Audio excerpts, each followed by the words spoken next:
And this is one of the most important applications of calculus is our ability to find extreme values. Find, for instance, if we have a function that is a profit and we own a business, the goal of a business is to maximize the profit. So you need to find what the maximum value of item that you need to produce or to sell such that the profit will be maximized. Same as if you want to design a vessel that holds a certain amount of fluids. Let's say you want to design a cylindrical canister or can to hold 1 liter of fluid. How are we going to choose the radius and the height of the cylinder such that you use the least amount of material? So you have a function that is, say the material is, you're making the surface area of, say, aluminum or something like that.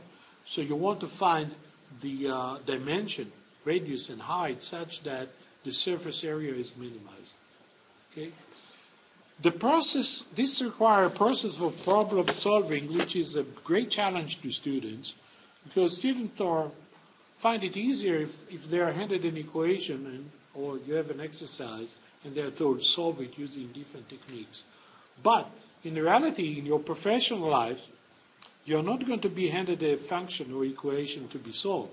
You'll be given an assignment with a verbal description of a certain situation where you need to solve it.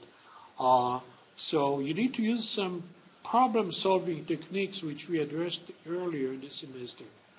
An Hungarian mathematician of the early part of the 20th century, in the early 1900s, I think in about 1920 to 1930s, wrote a little book called Problem Solving.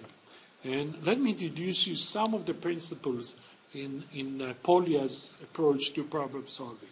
So the solution steps are the following.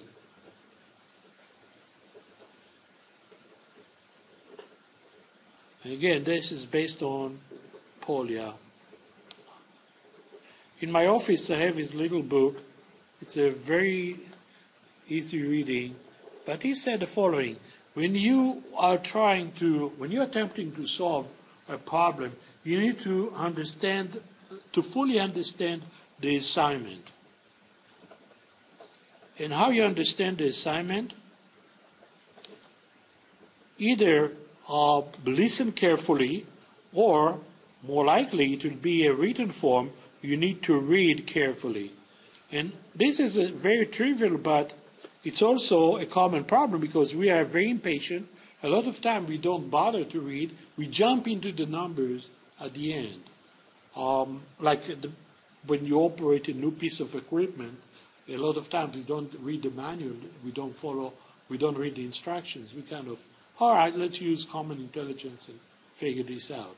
But it's really helpful to read carefully. The next thing in your step is a lot of times it will be a great tool if you can visualize the assignment. And usually we're going to use some kind of a sketch. So visualize the assignment. In other words, draw a sketch.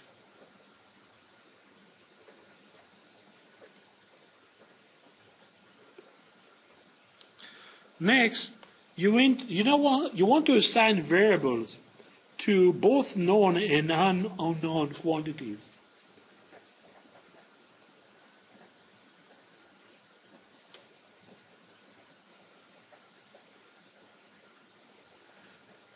This way, you can start the modeling process. The modeling is the process by which we convert a verbal description or story of a problem into actual mathematics by writing an equation, writing function. And what we need to do is first assign variables and determine what's known, what's unknown. So this is in one step, but really there are two steps in there. And you are probably by now you're accustomed to the way I present a problem, a word problem. I write given, and then I write what we need to find, and then we go to the solution. Well, the first two steps, given and find, is where we assign the variable and come up with the known and unknown quantities.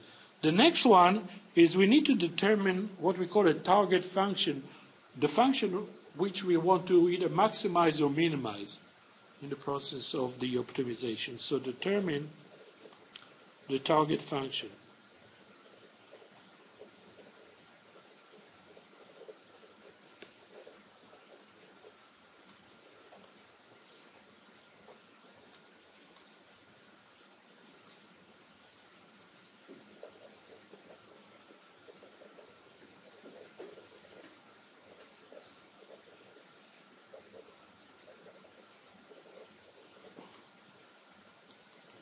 That may be the profit function to be maximized, or when we talked about designing a cylindrical can, will be the surface area to be minimized.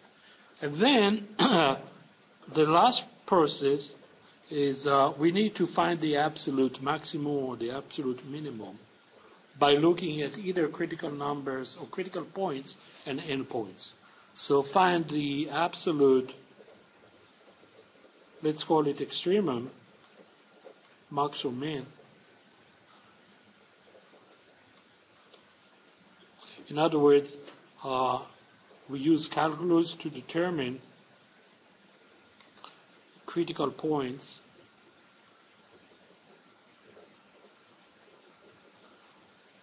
and endpoints.